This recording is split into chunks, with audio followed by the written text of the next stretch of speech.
we cutting down poles. We calling back Israel to the hell we know.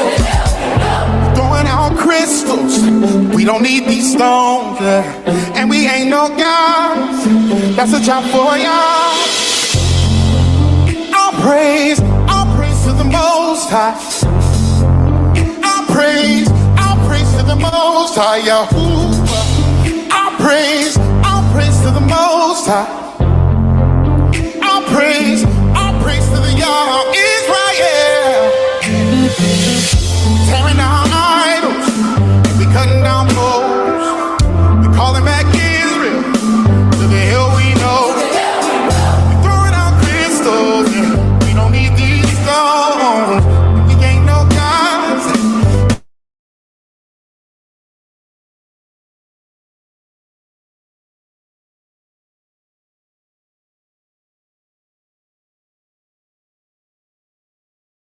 Hey, all praise to the God of Israel. Sing it again, all praise to the Most High. Let's lift up a praise to Yah, yeah. All praise to the Most High. All praise to the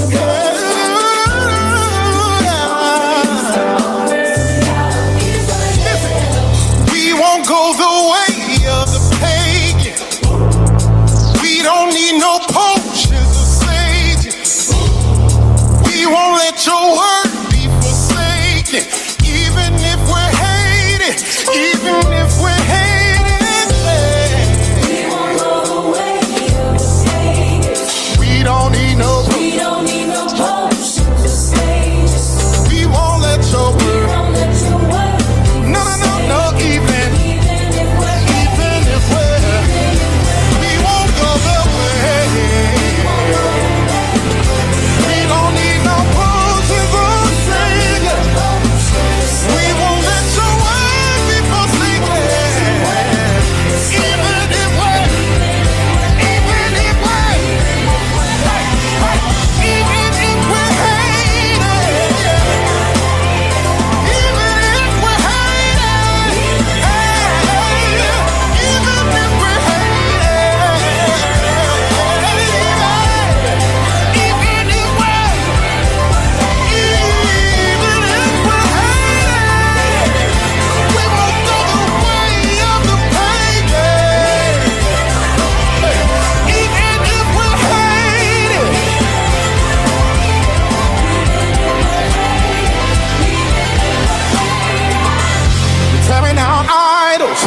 and we cutting down poles.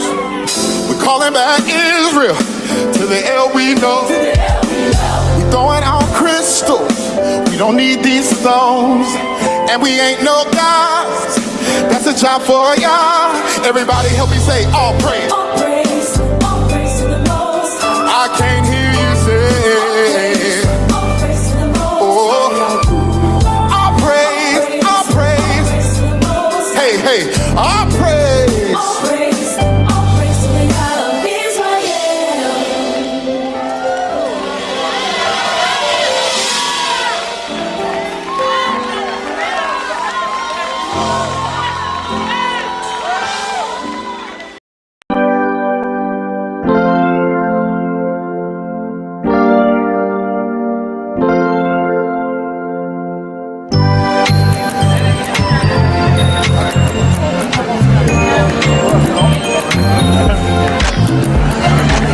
We serve a Yah who remembered his promise.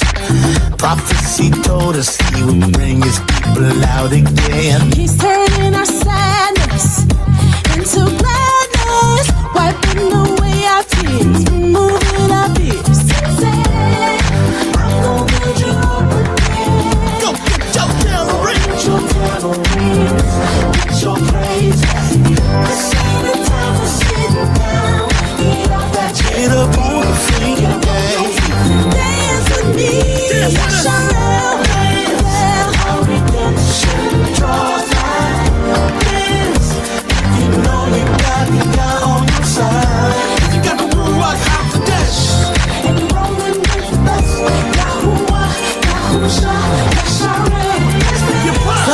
look real bad, like Jack bad. Wanna kick your feet up, tilt your head. I'ma tell you how to beat it, defeat it. Put on the garment of praise, they can't believe it. I'm a 1-2 like a good soldier. Lean on the rock with it, that's your Hoosier. I'm a jet stand, job controller. Hold up, I'ma let the devil on my shoulder. Hold up, got a victory, blow the chauffeur. Hold up, been addition on the beat, cha cha. Hold up, Father good to me, do a kata. All this ain't wine, that's a living wine. Our redemption draws nigh. Dance if you know you got God on your side. Come on, and you rolling with the best. Yahuwah, Peace and blessings, peace and blessings. Shalom, shalom. Hopefully everybody's doing well, doing tube. Thank you, Miss McCall, I keep saying dialing in, for joining us tonight. We have a special treat. We have our sister Ashanda, and let me tell you, family, that her timing couldn't be more perfect as far as her book. She's coming out with a brand new book, or actually, she's already come out with a brand new book, and I'm looking forward to it, family. And we're going to talk about this in a moment. And actually, let me go ahead and bring our sister online here. Peace and blessings, peace and blessings. How you doing, sister? Shalom, Brother Benaiah. I'm doing well. It's a very blessed day today, so thank you. Awesome. And I don't know if you mind telling the people, but you're not here in the States, right? You're in the Caribbean, right? Yes. I have not lived in the U.S. For the last 5 years, right around the pandemic. As a matter of fact, my family and I moved from South Florida to the U.S. Virgin Islands, and we've been here. We've been here ever since. Yeah. Wow. Any regrets, or No. has it been all sunshines and rainbows? No, I mean, any place that you move to is going to have its challenges. A lot of times people think, oh, you move to a tropical island, it's just always going to be hanging out on the beach and relaxing. But, right. It's not always like that. But I could tell you that I'm definitely very thankful and very blessed to be in this environment, to be outside of the United States. There is a certain, there's atmosphere, right? There's atmospheres. And in the United States, it's very oppressive to our people there. I've lived there, I was born in the States, lived there most of my life. But it hits different when you leave, when you exit, the United States and go to a different place, especially when the demographic is largely your people. So that's definitely a blessing. I'm grateful for it, and I have no regrets. Yeah, sorry, trying to find my mute button. But yeah, it's funny you mentioned that, because my wife, she is from Jamaica, born and raised. She actually came here. I remember you were saying that. Yes. Yep, came here in the States, when she was little. Her parents brought her over. And so, every now and then, well, actually just one time, but we went back to Jamaica, to visit family. We didn't do like the touristy thing. We kind of hung out with family. And just like you were saying, sister, it was like, what took me, especially, growing up here in the States, was I was in shock in seeing a nation of people that look like me. Absolutely. You know what I mean? Like from wall to wall, as far as the eye could see, it was all people of one nation, pretty much. Absolutely. Yeah. And it's like, when you're in that environment, it hits different because, you're not competing on the same level, right? Like in the States, we kind of grow up with this mentality of, you got to work twice as hard, 3, 4, 5 times, 6 times as hard, right? To get the same opportunities, or even underneath. Right. But here, when you, not just in the VI, but Caribbean, on the continent, I imagine it's very similar. You have to be skillful in what you do. If you're skillful in what you do, then you're going to be promoted. There's no real big red tape that's stopping you. Conversations like this that we are going to have, right? There's not a wall of resistance the same way it is in the States. Yes. So yeah, and even when it comes politically, the hierarchy is not the same. So it's like, you can't really reach to your elected leaders in the States. You can't reach the mayor, you can't reach the governor. Here, that's not the case at all. The political leaders are in the community all the time. Yep. The people are very open and honest. They're honest to a fault here. They'll tell an elected official to their face that they think that, they're full of it. And it's, it's and it's not like you're going to, experience backlash for telling the honesty. There's also no police brutality. It doesn't exist, because Wow. your fellow police officer looks like you. So Yep. so many times I got stories, but I was driving down the wrong lane one time, and the sign clearly said "Do not enter." Right, but I missed that sign, and it was like 20 police cars parked, and the one police officer lady like, "You ain't see that sign, man? What you doing? What Oh. you doing?" I was like, "Oh, I'm so sorry." She's like, "Turn," and she's like helping me turn around so I can go the other way. Now it wouldn't go down like that in the States. Oh no, So no. They probably would have had guns raised and told you right, to come out the car, had police dogs on you and everything. exactly. So there's a comfort in being surrounded by your own people. Of course, it's challenging because again, you're around your own people. So, Yes. we deal with each other a lot harsher than we deal with other nations. Yeah. And then especially in the Caribbean, don't nobody hold their tongue for nobody. Everybody is Mm. highly emotional. Everybody's like wearing their emotions on their sleeve. You get cussed out, Yeah. Oh. Your wife is from Jamaica. She knows. Yep. Yep. Yep. But there's still a loveliness of being able to connect with your people without having like that code switch that you have to do when you're in the States. Yeah. And it's funny because I think I look at America as like the Matrix. You know what I mean? Mhm. Like, and this is it actually ties into what we're going to talk about today because with all of the rewriting of history and this narrative that they're pushing that they fed us since we were born, pretty much. It's only when you leave the States, like I've probably left the country probably only, well, let me see. Well, actually only twice because I went to what was that? The Mayan Riviera. So I was down in, a little bit past Mexico. Oh wow. And then of course, Jamaica was the other place. But Yes. it's like only once you've been out of the country is when you see like, oh man, you mean the news doesn't, constantly feature black folks, being the epicenter of crime and Exactly. all this rewriting and stuff. I was like, oh man, it's not outside. I mean, it's not here, so. Yes. And it's interesting though, because we actually have a problem with gun violence here. We have a huge problem with gun violence. Wow. And one of the projects before Israelite was ever even, a thought, I was working at a virtual school, and we were trying to figure out an arts program that we could do to help the community. And so I came up with a program called VI Films Over Gun Violence. And this project was basically taking high school students and middle school students and teaching them film and everything that's surrounded around cinematography, so that they would have an avenue to put their frustrations in, and it would be laser targeted and develop that skill. My son was in a very similar program with music, and today he plays the cello on a professional level. But I did it for a film because at the time, the director's son, he was a filmmaker. So we said, okay, let's go ahead and collaborate with this. And that project, ended up garnering, quite a lot of support from the community, which was very good because being that we are a U.S. territory, right? Right. We originally, these territories were originally owned by Denmark, but then the U.S. purchased this particular region. I can't remember what year in the 1900s, but they purchased it.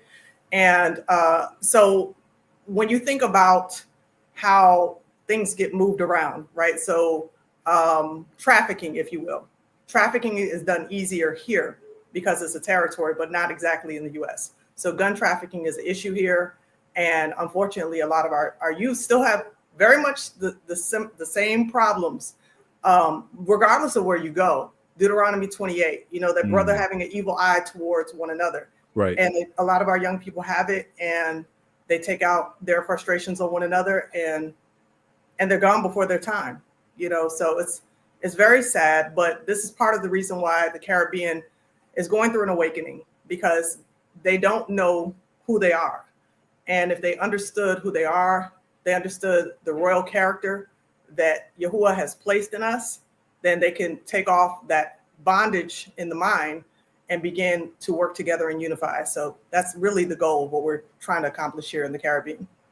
Yeah, that's awesome. And it's interesting what you said about gun violence, because not to derail what we're talking about, but it's just that when the previous video, Loris and I, we were talking about Haiti, and we had the mission going to Haiti as far as like humanitarian mission. Right. And part of that research that I was doing on Haiti was, or revealed, was that the same attacks that the enemy does against our neighborhoods here in the States, which is, they brought in the guns, they brought in the drugs, and then, and of course, then they police our neighborhoods heavily, saying that, oh, you guys are violent, granted, they're the ones that created the problem. And then Yes. of course, then they try to create the solution, which is heavy police enforcement. Yes. And what we found out, or what I found out, was that, not only do they do that here in the States, but they also do that, in the Caribbean. Like they did that, they did that same thing in Haiti. And I wouldn't be surprised if that same program was being executed or implemented where you are today. Oh, absolutely. Yeah, 100%. And the thing is that corruption it seems to follow us wherever we go. There's always the underhanded corruption of the powers that should not be, for wielding that power. There was a book, something like Quiet Wars or something like, I can't remember the name of that book, but it was basically, talking about how a lot of the things that happen in the undercurrent. You don't even understand where the power structure is that placing, when you have problems in your communities, you're thinking it's just organic. It's not really organic. Just like they always talk about the violence in Chicago. Right. It's not always organic. And it's a lot of collusion. And it's unfortunate, but it's all the more reason why we have to wake up as a people wherever that we have been dispersed. We have to wake up, because I believe wholeheartedly that when we're awakened, right, on the mass scale that Yahuwah is doing, that his supernatural hand is going to be, able to work in a way that we won't be able to understand fully. Like whenever I say, oftentimes I say, this awakening cannot be stopped. And I say that because I know for me, and we'll talk about this in my book a bit, but I didn't ask to know I was, a part of the tribes of Israel. I didn't ask. I wasn't looking for that. But that was supernatural, how the Most High did it. And so that's just one aspect in which he operates in the supernatural realm. And I believe that we're doing our part. You with your platform, me with my platform, the various works that we're doing in the community, all the things that we're doing, we're playing our part. But he is the one that's ordering our steps. And he's giving us the directives for how we're supposed to be able to communicate this awakening to his people. And then he's giving our people a choice at the same time too, because some of the people, when they are awakened, they respond and they are zealous and they want to receive the knowledge. They want to repent of their sins. They want to put their faith in the Messiah, the real Messiah.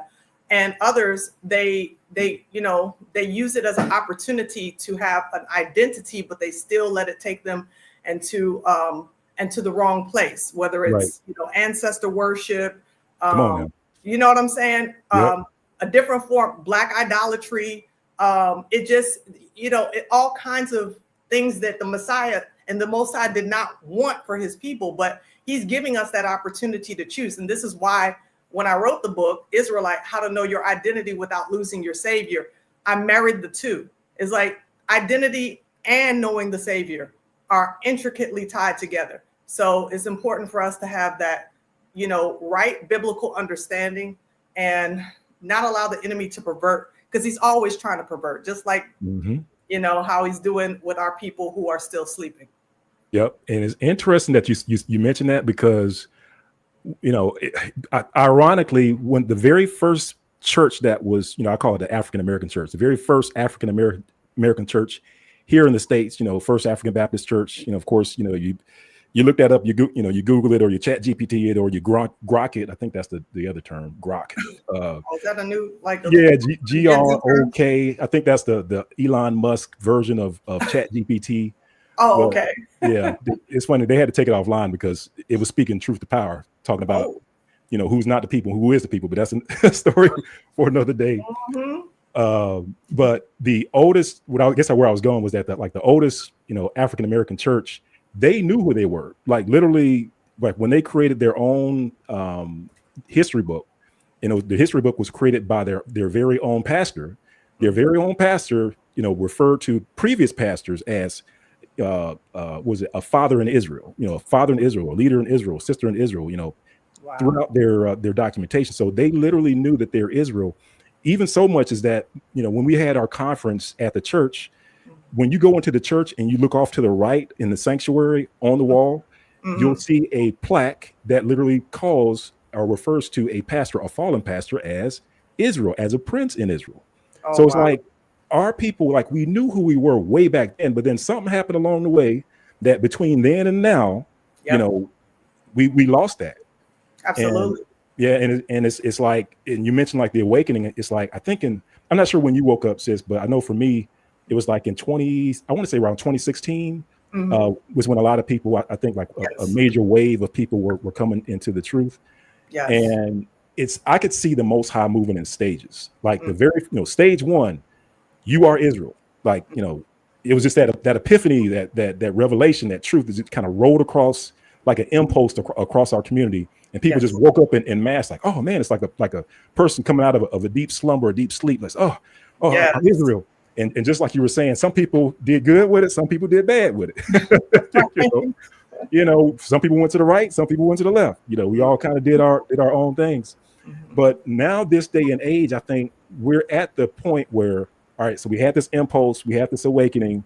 Then, like step two, or at least the step that I'm seeing now, and you can feel free to chime in now, but it's like I see this next step as people are realizing who's not the people.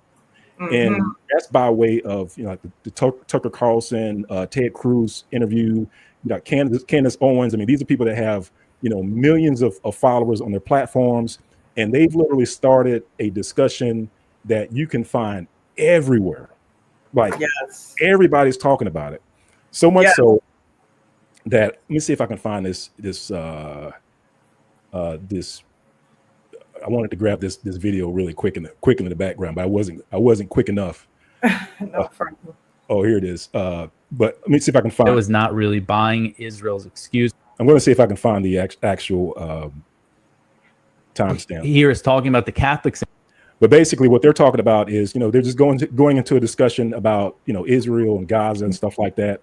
But then, just out of the blue, they're going to start talking about who's not Israel, and it's like, man, where did this come from? So this is just to show you or give you an example that, hey, even whether it be in mainstream, but also in social media, various platforms, because I think this platform particularly has like millions of viewers, if I'm not correct on that. And so their listeners are hearing this. So check this out, family. In Gaza is the way they all talk about all the children in Gaza, all the civilians in Gaza. They mark them for death when they say, oh, they're all Hamas supporters. So you might as well, so there's no innocent civilians. We hear this rhetoric all the time. And maybe it'll open more eyes when they hear this stuff. It might seem familiar, when they hear that there's all these claims to justify the Israeli military slaughtering civilians, over 100 a day now, every single day. Yeah. But yeah, this really just it just blew me away what he's saying here. The idea that, first of all, that he could even possibly know that there are only about 200 professed Catholics and they all support Hamas. He's very sure of himself. They all support him. First of all, even if just to see him say that, and I know a guy named Khalil said Joel Berry is saying there because it is absurd. This piece of land to the modern Joel Berry is saying there. But again, it's just really despicable. And this really, because, Berry is a certain kind of Christian Zionist. And this is like the Mike Huckabee type. Now, that's another reason why I was surprised by Mike Huckabee going to Taipei. And they do believe that God gave this piece of land to the modern state of Israel. And I think that view, a lot of people realized how absurd it was when they saw Tucker Carlson interview Ted Cruz. Because Ted Cruz said, oh, what the Bible says, what I learned in Sunday school, those who bless Israel will be blessed. And Tucker was like, you mean the country that's run by Bibi Netanyahu? Yeah. Because it is absurd to have that interpretation. And so there's a lot of Christians, Protestants. Again, I'm a Catholic. I'm recently returned. Yeah, I'm not going to play the whole thing, but you can see that he's using the word absurd. Like, you got to be crazy to believe that. So this is speaking to what you were talking about. Says it's like, so if people are learning who's not Israel, and it's not as though that I mean, other than them just seeing, what's going on, over in that area and what they're doing, and people are saying, well, you know what, if y'all doing this sort of wickedness, y'all can't be the people. But sis, that's going to cause them to ask the question, who is Israel, Right. which is going to lead to people reading your book. Well, I hold strong to Romans 8:28. That's my life verse. And we know that all things work together for good to those who love Yahuwah and are the called according to his purpose. And I believe that he's very intentional about how he allows things to take place. I believe that we need to grab hold and take opportunity to enter into these spaces, have these conversations. I was just speaking the other day with one of the bishops here.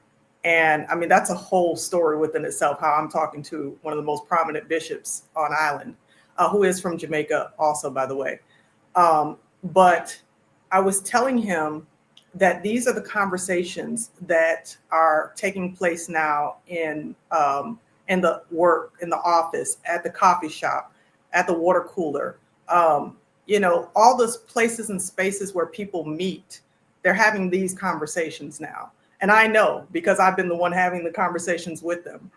And it's not this thing anymore where it's like looked at as taboo to talk about, quote unquote, Black identity, to talk about, geopolitical issues and the nation state known as the State of Israel and their role in prophecy and who they really are versus who they're really not.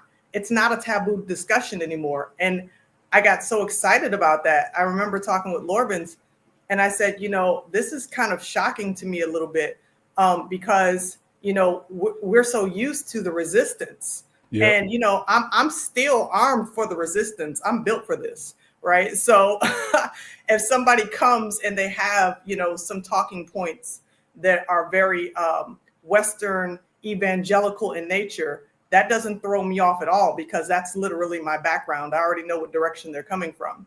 And I tell them, and not trying to be rude, but letting them know that they need to sit down and they need to study to show themselves approved before they enter into a conversation with me because they're not skillful in the word yet. And I say that to humble them because the reality is that we have been as a people told, especially coming out of Christendom, that we are the most godly when we're the most ignorant. And it's unfortunate because the scripture says the opposite. It says, my people are destroyed for a lack of knowledge. Why? Because they reject it. So whatever it is that the pastor said, whatever the minister, the leader, or TBN said before was good enough. And now we have come to a place where it's not good enough for us. And we want to be able to engage in these conversations in public. And so I love that. My one concern, and that's why I said we need to take the reins of the conversation, is because when I see the mainstream media operating, I always know there's a snake behind it. Hasatan is the God of this world, and he is the prince of the power, the airwaves. He controls the media. He controls what we read, what we hear, what we watch. And so there's usually a spin that is being pushed. And so even when you mention people like Candace Owens or that gentleman who was just speaking, I've noticed that these conversations that are coming out of their mouth are directing people to ask, well, who are the people? And then they'll go in and say, well, us Christians, we're actually Israel. Yes, theology. Yes. It's killing me right now. I'll let you speak to it because you hit the nail on the head right there, sister. Because I'm sorry, didn't mean to interrupt you, but go ahead. No, absolutely, and that's what I tell our people to be wary of. Yes, we should be excited when these conversations are taking place.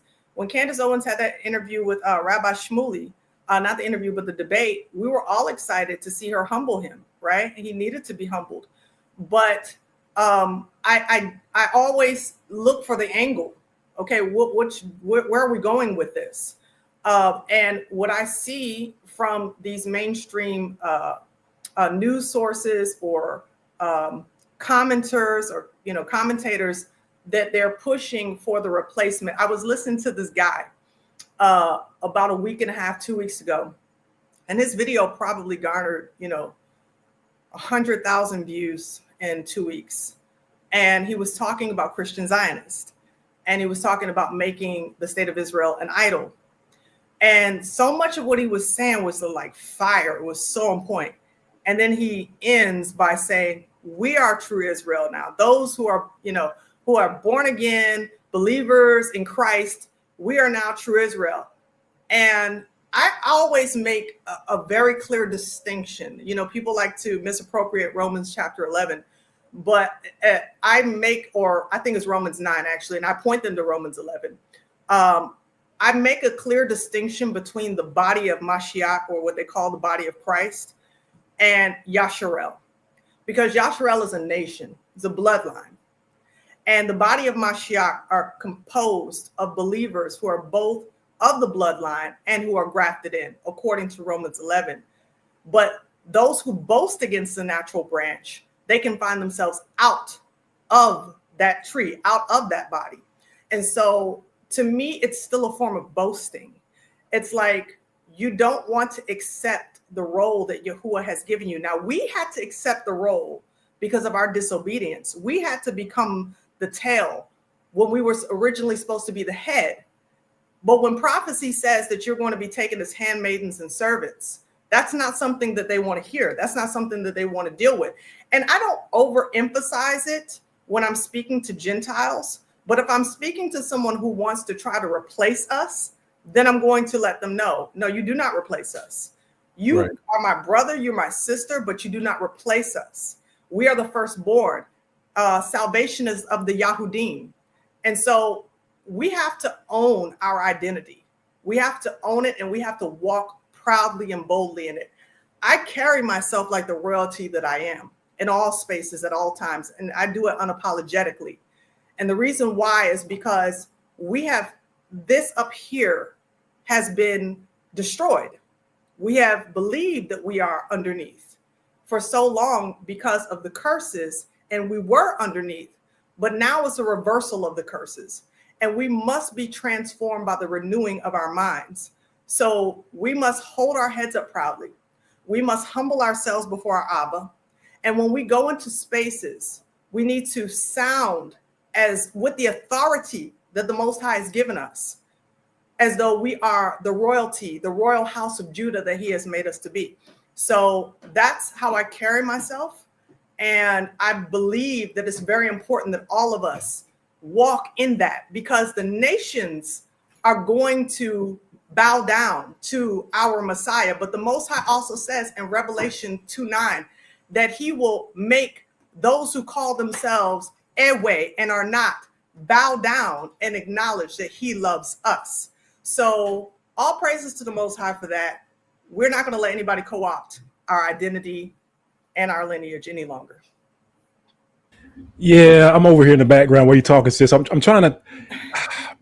One of my one of the things I struggle with is organization of my material, and because sometimes I'm just kind of working on stuff in the background, and I will grab a clip here, grab a reference here, and then I'll put it somewhere, and then when when it's time to put it together, it's like, man, where did I put it?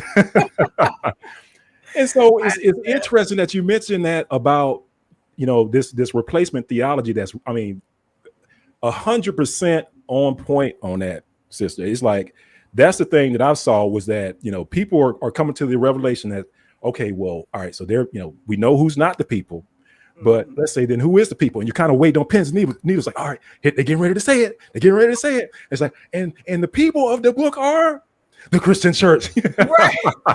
You're like, oh man, so close. Yes. And it's like, no, that's not it. That's not it. And and actually, not only that, I think this other video. Let me see if I can grab this video here. This other video of this pastor. I'm sure you guys have already seen it. It's already going viral. Other pastors talking about what does it say? Jesus was not a black man. This brother right here, you guys have heard. Well-known preacher on Easter Sunday was saying he was preaching that Easter Sunday, Resurrection Sunday, the death, burial, and resurrection that they preach about was all about the persecution of a black man, and that how Jesus was a black man, and that he used that, begin to manipulate the black men in the room and start declaring no weapon formed against the black men will prosper, and all of this Marxist, fascist nonsense. I know some of you got him hanging on your wall, a black man with locks, but Jesus was not a black man. We know from history and we know from the word of God. So anyway, you have stuff like this. You have whether it be in other spaces like Sister Ashanda was saying, replacement theology going, running rampant. And I guess where I was going with as far as my organizational lack of organizational skills is I grabbed a bunch of clips of replacement theology, clips, and I'm struggling as to where I put it. So anyway, but I can't find it. Apologies, family, if I grab it out. Maybe I'll stick it into a follow-up video. That's okay, but that's the same pastor that told black fathers and mothers that they needed to essentially allow police brutality. What? Yeah, he's the same pastor that was condemning the black community and saying he's and see this is why then this is a whole can of worms, but the whole conversation of the tether comes in, right? When you have people like me of West Indian descent that come to America, co-opt the culture of America. Now, I'm not a tether. I've been informed because a tether is someone who is against the culture of Black America, but then tries to emulate the culture and then come in and work against the culture. And so this brother here, he is from one of the West Indian islands, and he moved to New York, and he has this big church, but he's using it to mischaracterize the community. Now, of course, we should be teaching our children to be respectful of all authority, but to try to make it seem as though police brutality is an effect of the rebellion of our young boys and girls as to why it is that they're being slain in the streets, that's completely disingenuous. And so when I listen to people like him, I understand that he is under a great delusion, that he is under a heavy Stockholm syndrome, or he's being paid exceptionally well. And it's unfortunate, but we have people in our community, they say all skin folk ain't kinfolk, that, will think like him and begin to influence others to think like him. I remember I used to listen to G. Craig Lewis, and I used to love his work with the truth behind hip hop. And then all of a sudden, as he was pointing out, all the problems with the music in our community and, all the devilish stuff. But then I started to research, a little deeper and realized that the music executives were Jewish. And I wonder, why he never spoke to the people who were signing these artists to the labels. And he never spoke about that. And then when the conversation about who we really are, as True Yasharel came up, he began to undermine that conversation. And I remember one of the last things that he said that I heard him say was, I don't want to go to, I don't want anything Black around me. It's a Black man, right? I don't want black Jesus. And, I don't want to go to nothing Black. Wow. And I'm just like, wow, talk about self-hatred. But this is a real problem. And it's part of the reason why Yah's people are destroyed for a lack of knowledge. It's why once our people got into the wilderness, that, the Most High opened up the earth to swallow a lot of them, because they still loved what they were benefiting from Egypt more than they wanted to enter into his rest and into his promise. So yeah, that would be one of those guys. He's going to have to answer to the Most High for that, mindset. Yeah, that's crazy. And actually, to add to your point, let me see. I think I found this clip here. Let me see if I can. Probably I should, but I haven't, and I'm pretty sure I will at some point in time. But this just comes from a normal. Now, this brother, he's you know, he's actually engaging in the same conversation that we're talking about, and that is like, well, who is Israel, and you know, is it the you know, we know who Israel's not. Well, then who is Israel? And so he's going through some different clips and pretty much, you know, he's listening to the same stuff that we are. You know, of course, his thoughts are kind of sort of in the same replacement theology vein, but it's a little bit different. I think But that was just, I don't know that he clip recognized what he's saying, to say that piece of of land where has they're no talking about. So I think eschatological it's around the significance. 34th minute When mark. Jesus Let me see if I returns, where is he returning? According to the scriptures, when he comes back, understanding the I will Jews. See the day recovery of their of 35, I think 34. show me in the text where God is going to commend you because Okay. Apologies, fam. I thought it was Not around the 34-minute mark. particular thought. Let me see if I can I find think it. that While, was while I'm just, I don't searching know for that that, family, he recognized what he's saying. yeah, it's pretty much in the same vein of where, you know, Of Zechariah, when they I'm look familiar on the with this one, they guy, pierced by the one for way. him as an only son, and a fountain of He's forgiveness urban and blessing is apologetic. open to Yes. Israel. Now we're Apologist. going to look. yes, he is. But in any case, family, they're talking about, you know, who is Israel, and of course, you know, they land on that replacement theology stuff, and it's running rampant, family. And so what I see, you know, what I kind of just looking on the sidelines, looking in, it's like I can see the, you know, these, you know, the truth going out in a couple of different ways. One is, you know, of course, you know, Sister Ashanda's book. You know, I love where you're going with your book, where you talk about how, you know, the importance of the Messiah, right? Because a lot of people, when they come into the truth, you know, one of the things I saw was that people thought that they had to throw away the Messiah. I mean, there was literally a movement where folks was like, well, what are you talking about? You're an Israelite. You shouldn't believe in that Messiah stuff. All that was a trick of the devil. Right. So, Cherry you know, picking the scriptures. Cherry picking the scriptures. cherry picking the scriptures. And let me tell you, family, as far as when you do the research on the history aspect of it, because that's one of the things I tell people, it's like when you do like research and you're looking at books, kind of like, you know, like I was and still doing, I came across a bunch of different truths that, you know, I didn't necessarily bring out. You know, some I just sat on, some I was like, Israel's not ready for that one yet. And another one was one of the ones I came across, but I didn't turn it into a lesson, and that was the Messiah. So I came across, you know, it was like an old, I want to say it was around the 1500s, and it was someplace over in like Hungary, where they had this meeting of the minds of all these Israelites. They came far and wide, and they had Pharisees and Sadducees, and all these folks showed up, and the discussion was the Messiah. Now, granted, these people knew who they were. Not only that, to participate, to be able to vote on whatever they were discussing, they had to prove their lineage. Like, they just couldn't show up like, you know, something Stein, right? And then they would just let them in the door. It's like, no, they had to have a provable lineage of who they were to, you know, vote on whatever the outcome of this discussion was. So when they came in, one of the things I took away from this meeting, this major meeting of Israelites over in this area, which, by the way, if you look at your My True Ancestry DNA map, as far as like where your DNA matches, you'll find a bunch of matches over in Holland, because that was like a trade route for the Israelites.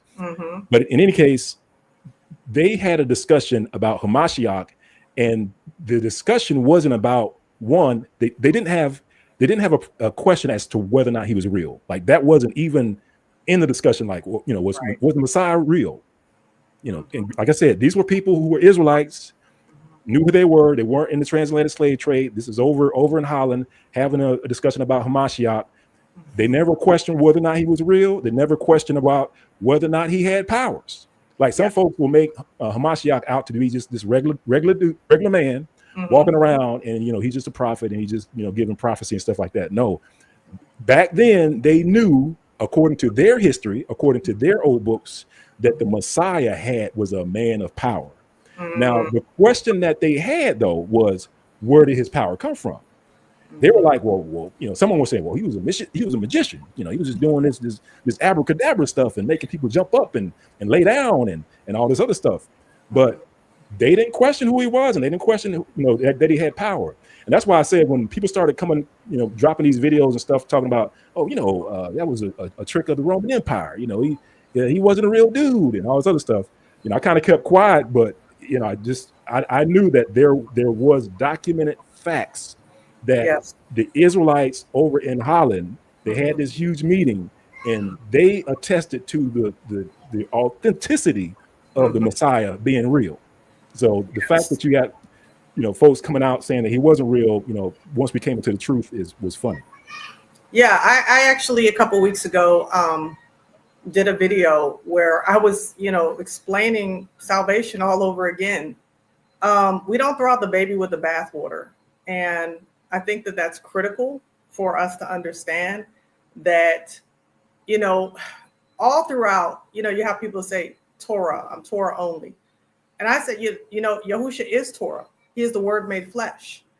And the thing is that if you try to reduce him down to, just some good dude, or maybe he was just a prophet, then you're trying to go to the Father with your own righteousness. And he said in his word in the Old Testament that our righteousness is but filthy rags. And so we cannot come into a Holy Father's presence with any measure of sin in us, because there shall be no sin in his sight. He said, if you break the law at one point, you're guilty of breaking all of the law. And that's why we need a righteous Redeemer. That's why we need Yahusha, who is Yahuwah's salvation. And so, it's unfortunate that in this awakening, the enemy has been able to subvert a number of our brothers and sisters and bring them into cult-like behavior. I feel that sometimes in this community is we have traded Christianity for Hebrewanity in a way, right? Where it's a religion, it's a form of godliness that denies the power to change. That the change becomes very much external without a heart transformation, without following Jeremiah 31:31, which declares that the new covenant will be his laws written upon our hearts. And so I feel that it's very important that we help our people to understand that it's not about the exterior or the outward appearance of things. It's not about the amount of scriptures that you can quote. It's really about being clothed in righteousness. It's about the amount of scriptures that you can live. Can you learn to love Yahuwah with all your heart, mind, soul, and strength? Can you learn to love your neighbor as yourself? I was recently on a panel discussion at one of the churches here where the bishop resides and presides over, And during the Q&A section, I had made, an observatory comment about the image of white Jesus. And so one of the gentlemen stood up and he said, I'm very familiar with, the whole white Jesus thing, Caesar Borgia. Is like, but how do we change that, right? Like, with the advent of AI, like, can we, put out our own image of the Messiah?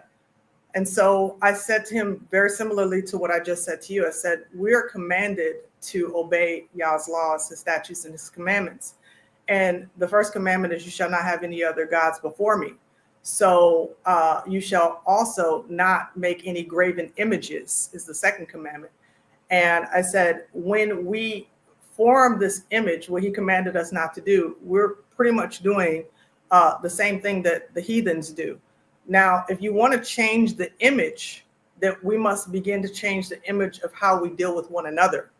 Change the way you deal with your wife, the way you deal with your husband, the way you deal with your children, the way you deal with your neighbors and your city and your state and throughout your nation. That's how we change the image.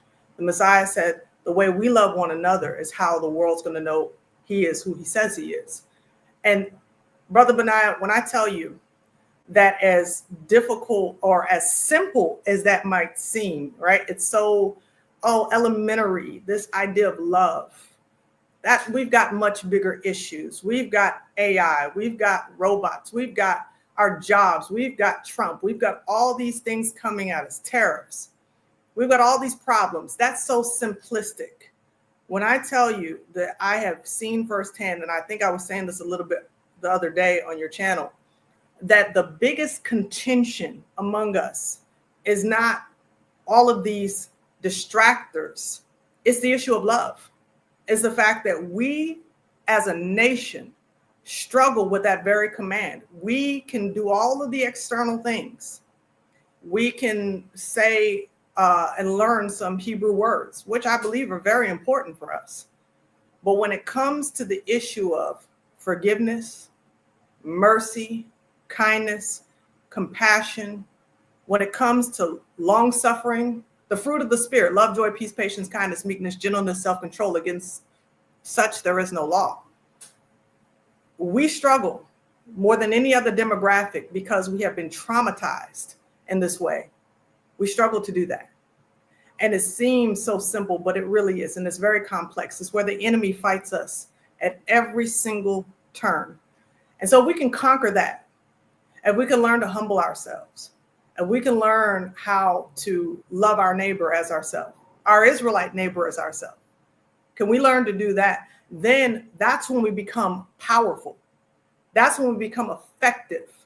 That's when we're a force to be reckoned with. And that's what the enemy knows. I think it was even J. Edgar Hoover at one point who said that the greatest threat to America was a united Negro population.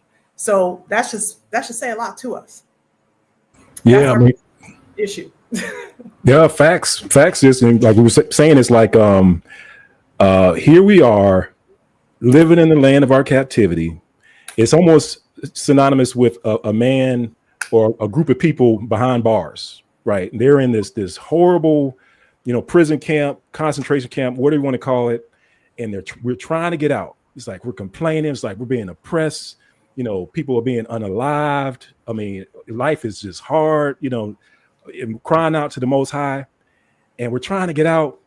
And then so we're coming up with a plan. And then to your point, it's like, but then as we're getting together, trying to get together as a group to trying to figure out how we're going to do this thing, somebody says, you know what?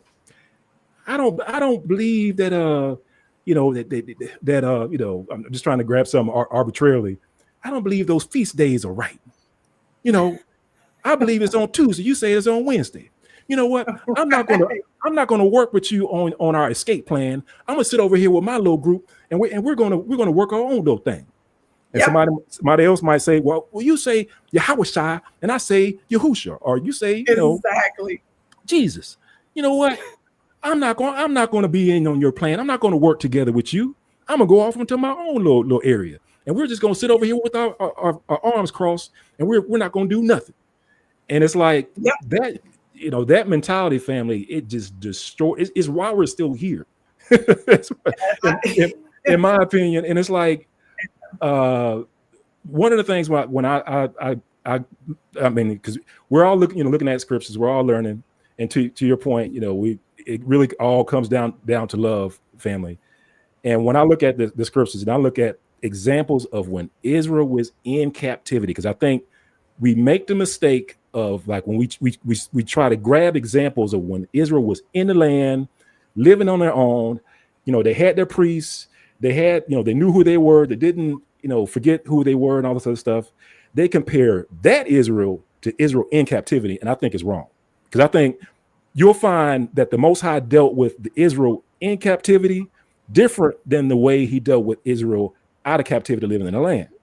Because the testimonial of that is when you look at a lot of the law, statutes, and commandments, they're always prefaced with the phrase, when you come into the land, then it'll rattle off a whole bunch of law, statutes, and commandments.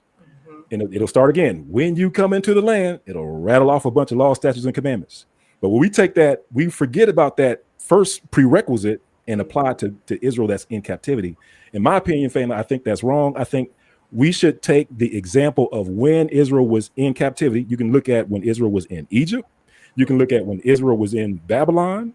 And the main thing that you took away with when they were in either case was the Most High worked in stages. Step one, get out. Get out. Everybody get out. Grab your stuff. We're not checking to see what you believe and what names you call. We're not checking to see who did what to who. Everybody get out. Like when Pharaoh told everybody to get out, he told everybody to get out. We all just left. Right. Different beliefs, different whatever. We all left, and it wasn't until we left and we got at the foot of that smoking, burning mountain that the laws, statutes, and commandments were given to us, and we had the blood sprinkled on us. Yes. Look at the same example in Babylon. Get out, right? We got out, and it wasn't until came out. Ezra set up the what was it, like the pulpit or something like that? Ezra, Nehemiah, I get it confused, but they set up the the pulpit, opened the book of the law, read the law to Israel after they got out. It's like, you know what? Oh, we messed up. And then there's some scriptures that talk about when Israel gets out, he's going to cleanse us with water. He's going to cause us to think about all the bad things we've done. We're going to bemoan ourselves and say, man, we really messed up. Yes. And he's going to give us a new heart, give us a new mind. Well, guess what? That's outside of the place of our captivity. You know what I'm saying? Like he's not giving that to us while we're in the land of our captivity. So anyway, I know I'm going off on a tangent, but it's kind of, it all falls in line with what you're saying, my sister. It's like, first things first, realize where you are. Step one, we are in the land of our captivity. We don't have time, family, for a whole lot of disagreement and argument. It's like we got to make the first, make the main thing the main thing is what some people will say. Absolutely. And I think, even the time when the awakening was like at its peak in 2016, that's what drove us, many of us, to the awakening, is seeing the brutality of our people. I know it was, for me, it was seeing the police brutality. And whereas, before then, I wasn't really concerned about things per se in the quote unquote Black community. Because I was about sinners and saints. It wasn't that I wasn't concerned about people in general. I was concerned about just people in general, all the way around. I did not specify our people. And it wasn't until I saw our people being slain in the streets and the response of the church that didn't sit right with me. And I began to question. And I have to, I want to preface what I say, that again, a person's background has a huge ordeal with how they think about their own people. And me coming from a Caribbean home, even though I was in the United States, I had the mentality of a Caribbean because I wasn't raised with the knowledge of the history of the oppression in the Black community outside of the public school. So by the time I became a Christian, it was like, oh, well, there's persecution of Christians all over the world, and Asian Christians and Arab Christians and European Christians. And, and that seemed to be really the emphasis. And then when the missionary work went down, it was the same type of positioning of African bodies as though they were just oppressed. And it was a difference of how it was looked at, like, oh, those little people, they need us as saviors. The missionaries were always white, and that began to not sit so well with me. And so I praise Yahuwah that he stirred in my spirit that something is wrong with this picture. Something is really wrong with the fact that our people, even those in the church who are being as faithful as they were, like myself and like my husband, we're still oppressed in great measure. And the church's response to the violence that was happening to us was kind of like very much, I heard this old woman say one point that during slavery, it was 3 messages preached.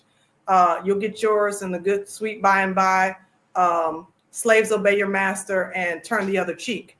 And I'm like looking at that in real time as the pastors are saying, hey, we just got to forgive. Just got to turn the other cheek when stuff happens. But when you compare that to 9/11 and when, those planes hit the Twin Towers, it was like, oh no, for God and country, we're going to war. And so it was like, wait a minute, there's a disconnect here. So when it's Black bodies, we have to turn the other cheek, forgive, and, and just keep moving on like it's nothing. But whenever there's something that's happening and the dominant society is impacted by it, then all of a sudden, everybody gets real, spiritual with their guns in their hands. And I just said, no, there's something wrong with this picture.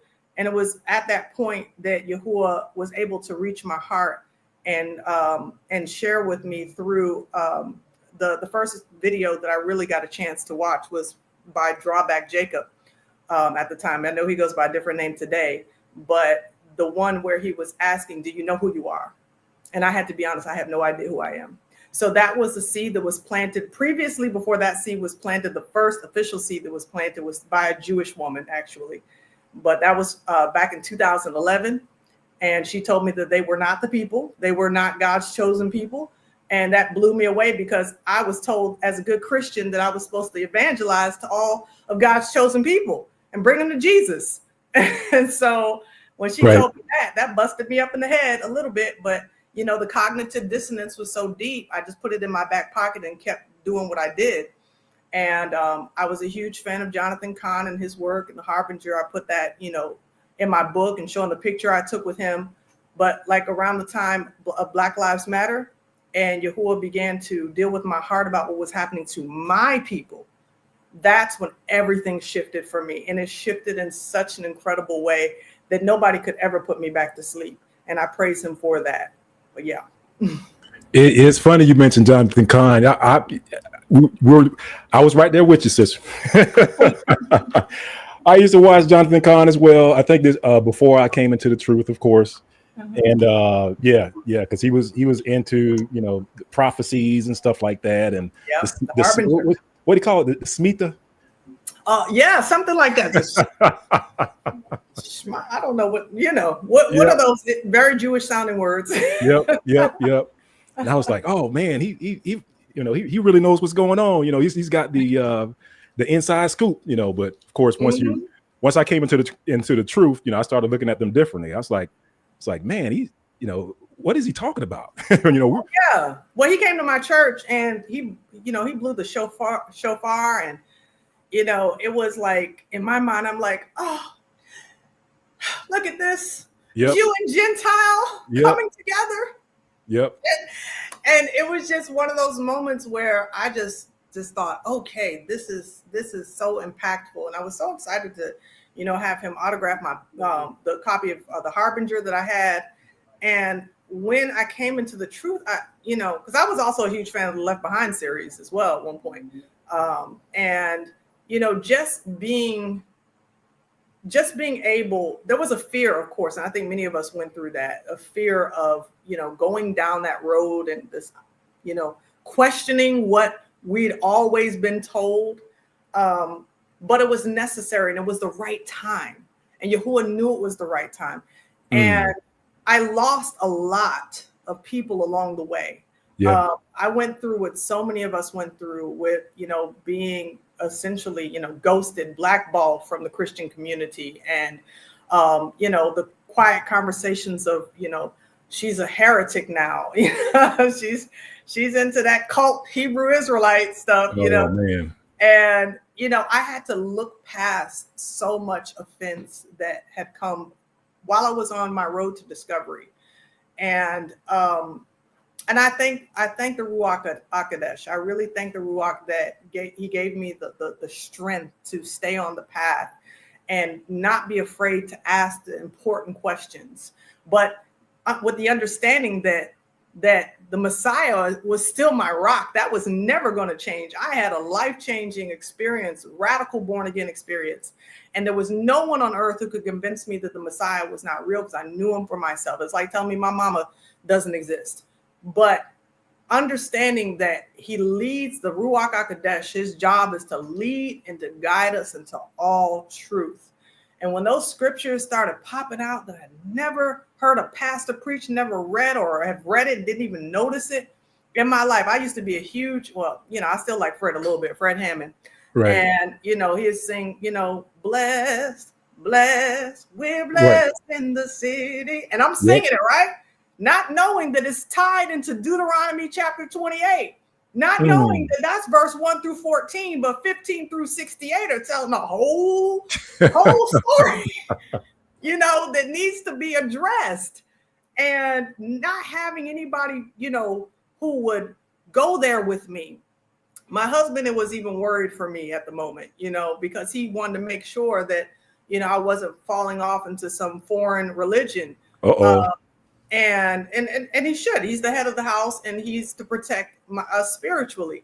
But I believe that he inclined his voice to the Most High to allow me to be able to have the space that I needed in order to hear what was important. And so after Drawback Jacob, of course, the late great Stephen Darby came on my feed, and it was like, the floodgates of revelation opened up. Pastor Omar Tebow, they did the Negro Land Conference. Yep.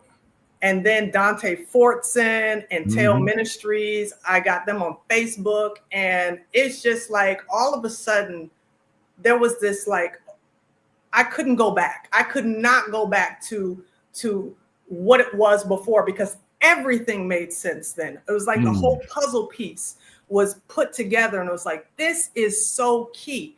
And so this story in this book, Israelite, is my personal journey, but it's not just my personal journey. It's all of our personal journey. And I think that that's why those who have read it resonate with it so much. I've had so many people give me shared testimonies with me about the impact that my book has made on their life, because it's telling all of our story. And it doesn't just tell our story from the perspective of us as true Yasharel, but it also tells a story from the perspective of a Gentile who comes in to know that we are true Yasharel. So my good friend, Sister Beth, she wrote 2 chapters at the end of her awakening experience of who we are. And I mean, I've had people email me and talk to me about the prayer that she shared for Yasharel at the end of the book. And they were just weeping. They were in tears. And for me, when I sat down to write this book, I knew Yahuwah was calling me to do this because it was something that was going to be explosive to both the awakening and the church. He showed me in a dream before I even finished writing the manuscript that he was calling me to minister in the churches. And I'm like, I was blown away because I haven't been to church in years, right? But he called me, and the way he called me in the dream, he had the book, was right on the side of my head, and I was preaching in the church. And Brother Benai, when I kid you not, that probably about a month and a half after the book was published, the most, divine interaction took place. And I found myself in a church with a bishop who had been in a Church of God for 30 years, who had just come back from Ghana, and he came back revolutionized. He was preaching out of Genesis 10 and calling us Hamites. And I said, oh, buddy, hold on a second, right?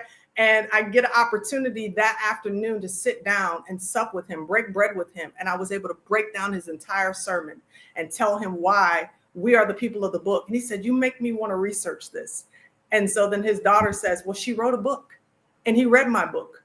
And him and I, we've been on the journey together in the Caribbean ever since. So all praises to the Most High for that. I preached at his church once and had a panel discussion, and we have some great things that we're planning in store. But that's all glory to the Most High, because he knows exactly how to reach our people. And he'll use whomever he needs to use in order to accomplish that goal. So we keep our eyes on the will of the Father. He's going to bless the work of our hands, and he is going to use us mightily in this day and time. And I believe that that's what he's doing even now through us. Amen and amen. And I actually love your the cover art that you have for the book.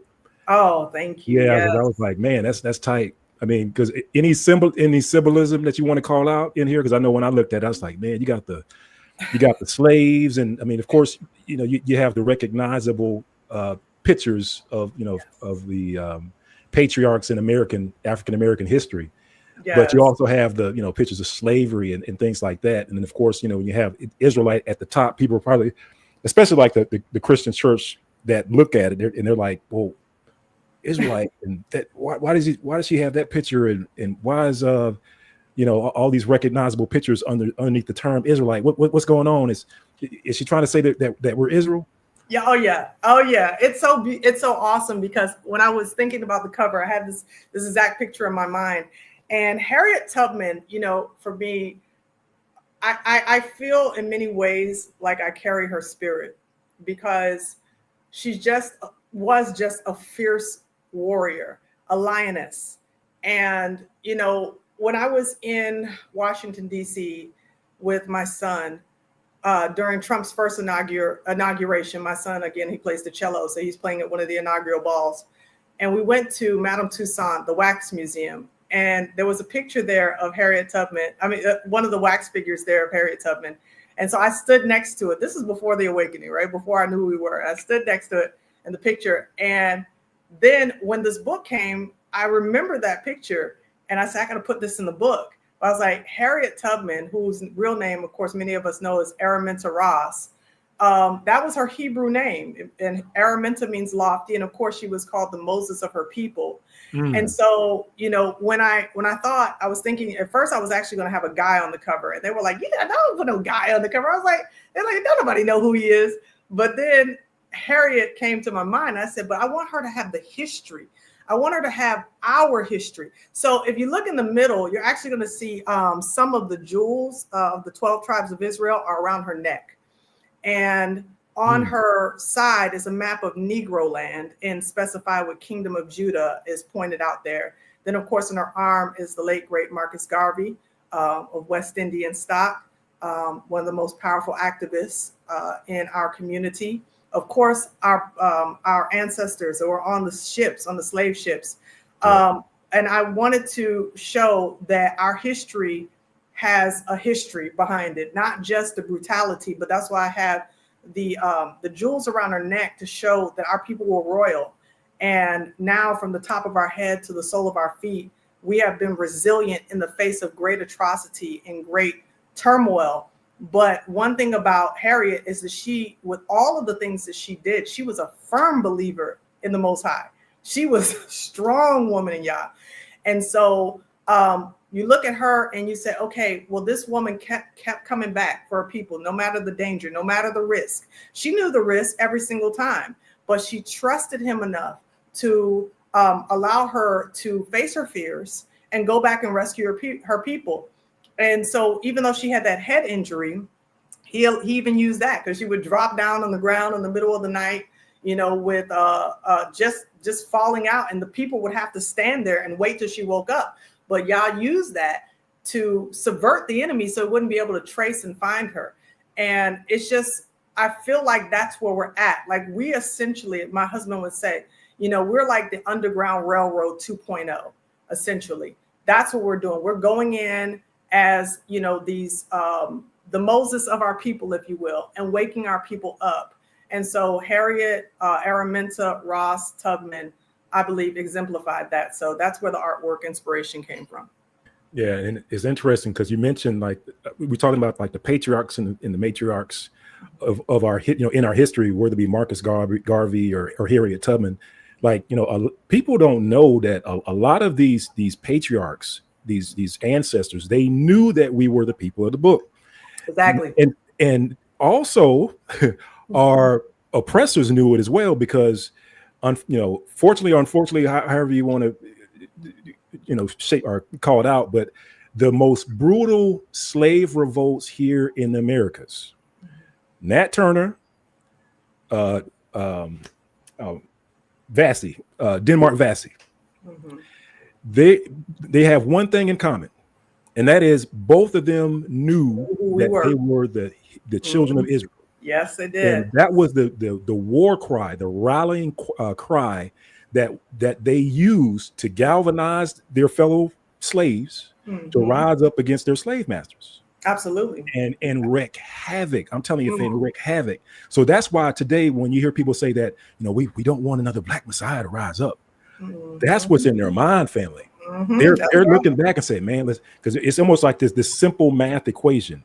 Black folks plus Israel equals bad news. Yes. Yes. And the thing is that the way it's going to happen this time, it's so funny because the Most High declares that, you know, he's going to rise us up as one army, right? Yes. And then, you know, he is going to go before us and deal with the nations because of what they have done to his people. And so many times I would sit there in church and I'd listen to Joel chapter 3, and, you know, I was listening to the eschatological viewpoints of this, you know, these pastors, and believing so much what they said, not reading it for myself. And they would talk about, the war of Armageddon, and it's going to be God's chosen people on one side. That's when they're going to wake up, and that's when they're going to know who they are. And then the Christians, and he's going to come down.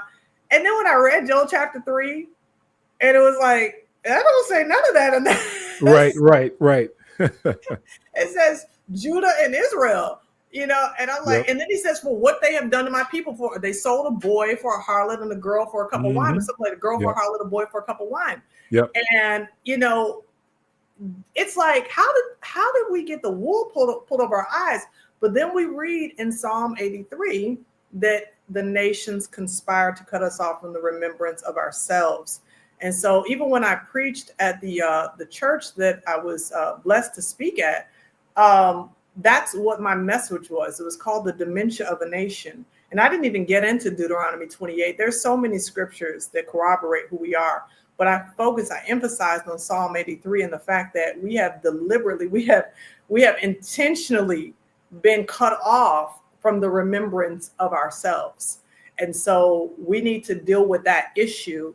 And the reality is that you can do a simple Google search and look up the word Semitic and see that it is a group of languages of Afro-Asiatic origin: Hebrew, Aramaic, Arabic, and Aramaic. I can't say that word right, but Afro-Asiatic, right? So even the other day, I was talking to these Mormons because, Brother Benai, I'll talk to anybody. I don't care who you are, I really don't care who a person is.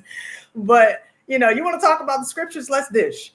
So these Mormons, and one thing I'll say about Mormons, they train their people to be active listeners, right? They may not walk away and receive what's said, but while you're engaging with them, they're very responsive and they're not rude at all. And that's one of the things I do appreciate about being able to converse with them. But I got an opportunity to speak to these two young Mormons. And when I pointed out Deuteronomy 28, verse 68, I had the Gentile read it. And then I showed him the definition of Semitic.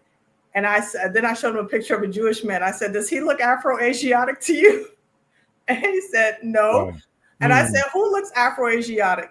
And his buddy who was with him, he was Afro-Latino from Cuba. Dominican Republic. And he said he does. And I said, who else? And he said, you do.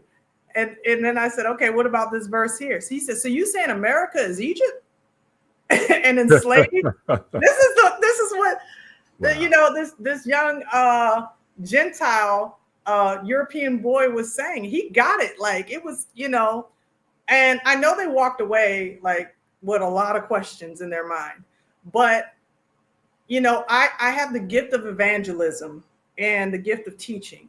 And so I don't ever approach people from the perspective, I try my best not to approach people from the perspective that they should already know anything.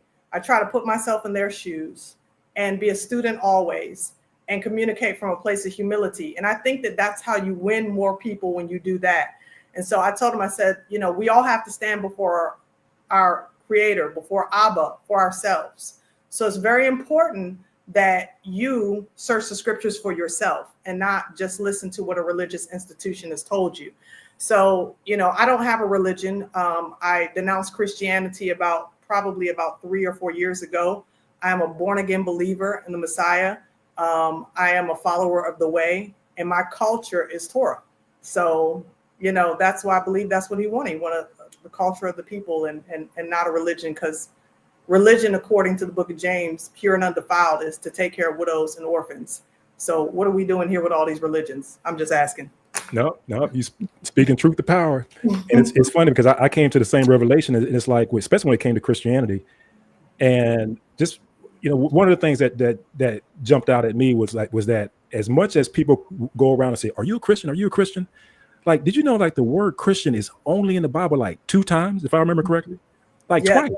Like out of the thousands and thousands of words and pages, hundreds of pages that makes up the bulk of your Bible, that word is only in your Bible 2 times. That's right. Not only is it only in there 2 times, but those words aren't followed by or preceded by the phrase, I am. Like you won't see somebody saying, I am a Christian. So nobody says that in the scripture, but yet, and I know I'm ruffling some feathers, but I'm just letting you know that part of the awakening for me was realizing that, man, we do a whole lot of things that's not in this Bible. We certainly do. A whole lot of things, like, even, going to church on Sunday and Sunday school. And I tell people, it's like, the bulk of the time that we spend with them, when I was in Christian church, I was like, I don't really find Peter, Luke, John, the Messiah. I don't find them going to church on Sunday morning. I can't find Sunday school in the scriptures. I can't find that, in the scriptures. So anyway, I know I'm going off topic, but I was just kind of putting out there, family, that part of this awakening is people, putting away stuff that they've been taught and actually, migrating to things that they can actually find in the scriptures.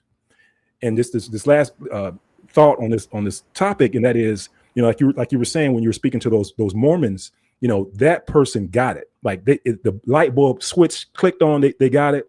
And I'm gonna go back to this video. Hopefully I can get this thing working this time. But just to make the point that not everybody gets it, and that this is why, books like, Israelite is going to be important, very important for folks to use as a tool, when we're going out and we're talking to family and friends and trying to make that fit. We're going out fishing, fishing for our families. But this is just going to be one of those tools that we can use to bring people over into the truth. But just to make the point that not everybody gets it, let me pull this thing up one more time, and it is at marker 34. And let me see if I can get it. I will at some point in time, but this just comes from a normal reading of the scriptures. Amen. Now, Vody believes, and I love Vody, he believes that we are Israel. Do I think we ought to hate Israel? No. Do I think we ought to love them because they're Israel? No. Because I believe that the church is the true, real, new Israel, Jew and Gentile alike. Uh-oh.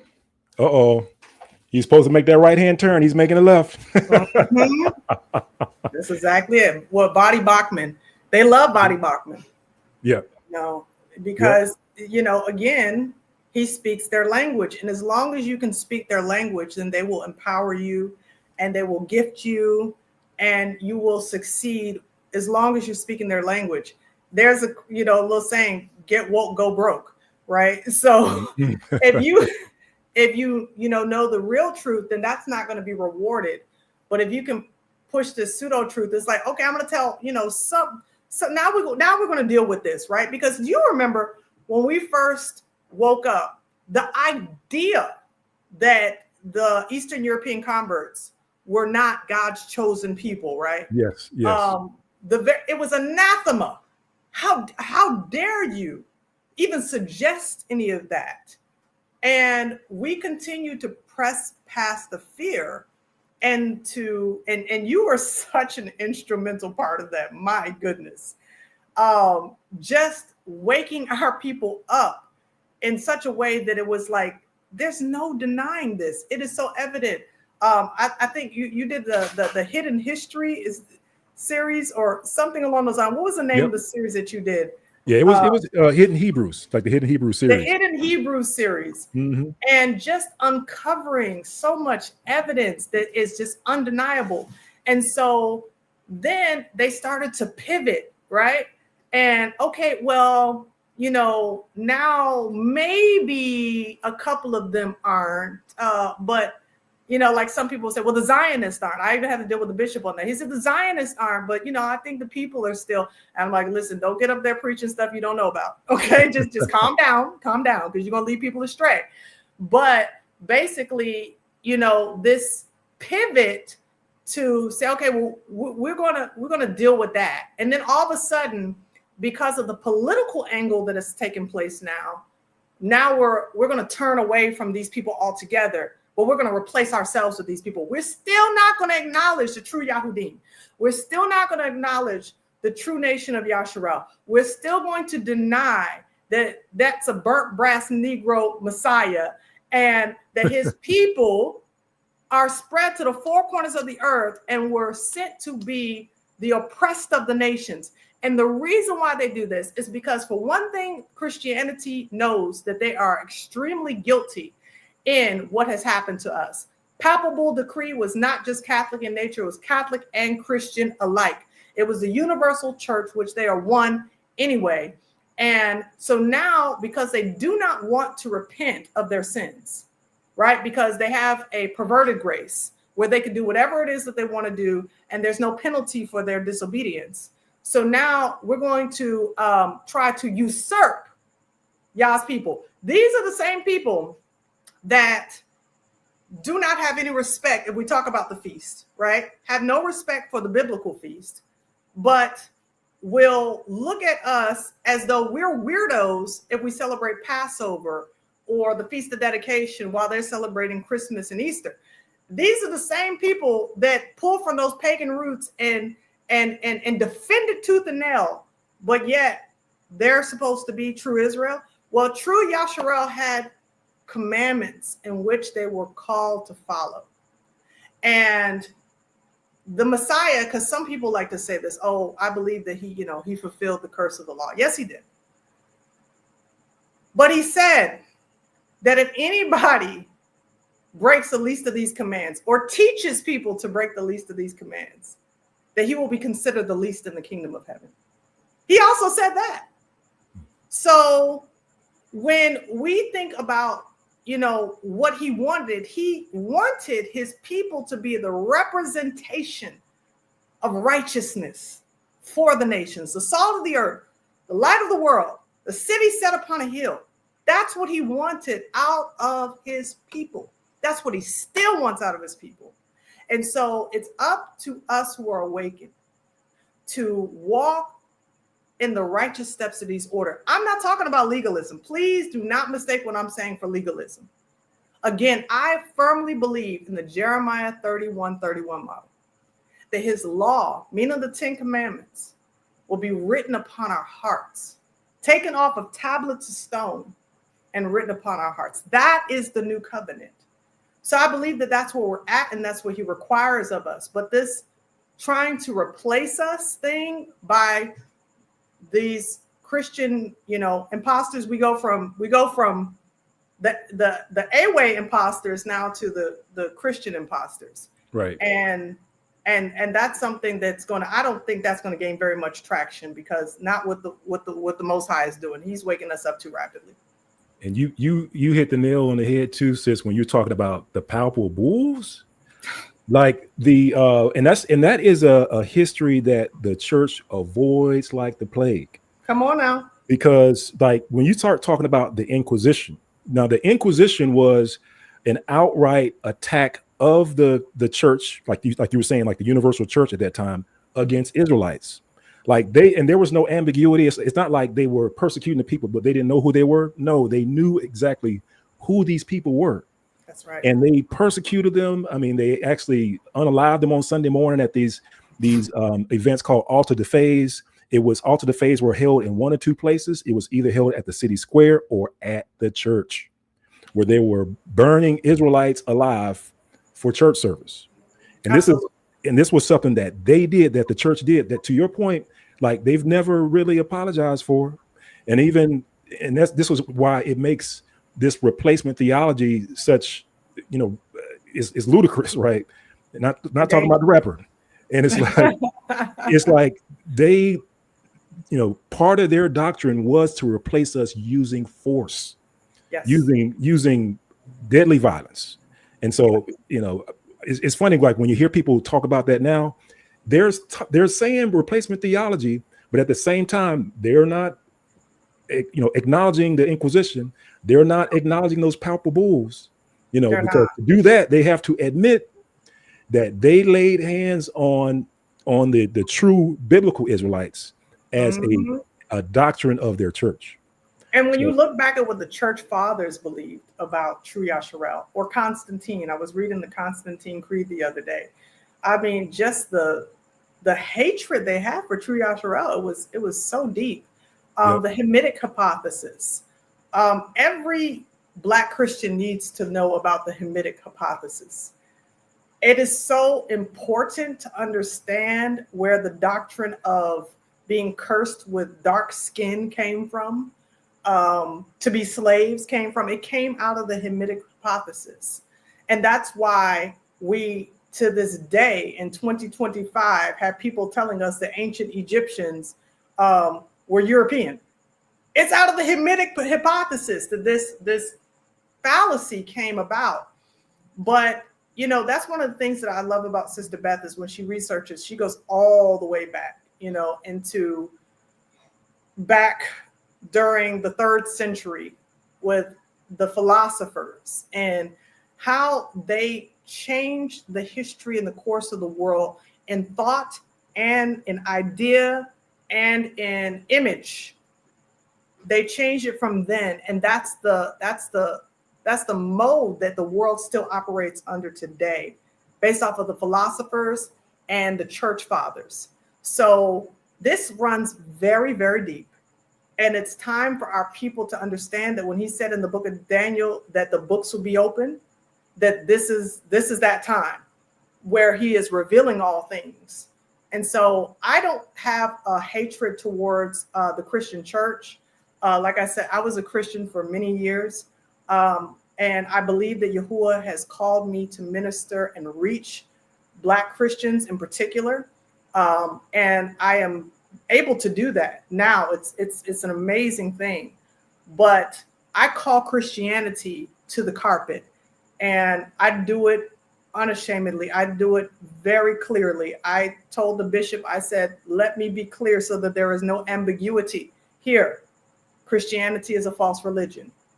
And I told him straight up, because we don't need to be in pretense and try to, this is another thing that the Christian church is guilty of, is trying to withhold certain information for fear that it'll just be too much for them. I'm like, do we understand that the time that we're at right now requires for speedy understanding, quick understanding? Because when things get ready to go down the way they do, no one's going to be able to feign ignorance.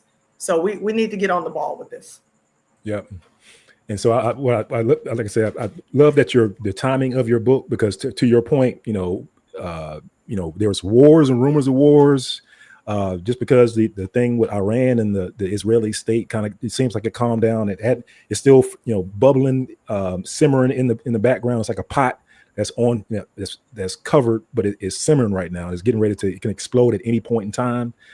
And so you just have all this uncertainty across the world, Ukraine, Russia. You talk about nukes, Russia moving nukes around, and NATO responding, and the US sending nukes over to the UK. I mean, you just have, to your point, sis, it's like you just have, things are just coming together, family, for like Armageddon, for something, something catastrophic. You can just feel it is right around the corner.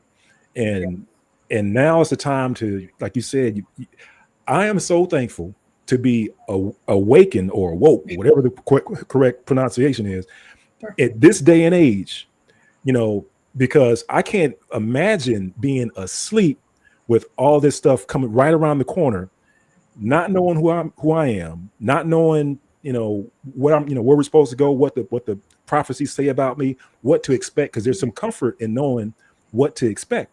There's some comfort to know that, Most High's going to take care of us. We're supposed to go, certain places and stuff like that. I know it may differ based on people's interpretation and stuff like that, as far as prophecy is concerned. But, there's comfort in knowing that our people play a prominent role, a prominent part in these events that are right around the corner. Yes. And isn't that like the Most High? He says that he chooses the unlikely. And, yes. And I was talking to some people about that, because I said, the Messiah didn't choose the religious authority. He chose fishermen and tax collectors. Right. And he said that in the last days, he'll pour out his spirit upon all flesh, and sons and daughters shall prophesy, and old men would dream dreams. And, that's another area where I believe that we get hung up in, majoring in the minors and minoring in the majors. we believe that we're the gatekeepers for who he chooses to use. He can speak through a donkey if he chose to speak through a donkey. We know he can do that. In this awakening, I think what we should be doing is advocating when we hear our kinsmen, our brothers, our sisters, even those who are grafted in Gentiles that are speaking the truth about who we are. They're speaking the truth about our Messiah. We should be clapping our hands. We should be rooting them on. We should be praying for them. The competitiveness among us has to stop because it is a distraction from the enemy. We have to learn how to collaborate, work together, and allow this awakening to do exactly what the Most High intended for it to do. That's one of the things that I have shared with the bishop, that if the church thinks for 1 minute that they're going to control this awakening, they got another thing coming, because they're actually late to this party. So it's time for the gatekeeping to stop. It's time for the jealousies and the rivalries and the contentions to stop. It's time for us to allow Yahuwah to do what he's going to do through the vessels that are willing to be used by him, and let him sort it all out. Because he did say in his word that we're going to say, which way to Zion? We're going to be like this, right? Yep. Exactly. You know what I mean? Exactly. And it's a beautiful discovery for us. And I have my thoughts and my opinions about, where he's going to put us. I do believe he will have us to be gathered from the four corners of the earth, as he said he would. And we will probably be on a continent, in my opinion. But see, that's my opinion. And at the end of the day, whatever he chooses to put us, that's his business. What's our business, what's our responsibility to do is to be vessels that are honorable in his service. And whatever capacity that he has called us to, let's honor that within one another, because that's how a body's supposed to function. The hand will never be able to do the work of the foot. We'll be able to do the work of the elbow. We'll be able to do the work of the heart. We'll be able to do the work of the liver, etc., etc. But all the systems in the body are functioning, that we can get up every day and open up these two blessings, as someone said to me not too long ago, and get up and spread the good news. How beautiful are the feet of those who spread the good news. So all praises to the Most High Yahuwah. It's for his glory, and that's what we have to remember. Yeah, if Donald Trump gets on TV tomorrow and says, I want all the black people to leave the country, and I'm giving all you all $1 million apiece. Family, let me tell you, so it's going to be some decisions that's going to have to be made, right? I'm telling you, I'm gone. I mean, that's it. No questions asked. And I imagine there's people going to chain themselves to their houses. Like, no, you're gonna have to take me. You're gonna have to come and get me. That's not gonna be me, family. I know that's right. That's not gonna be me. We're gonna be ready to go ASAP.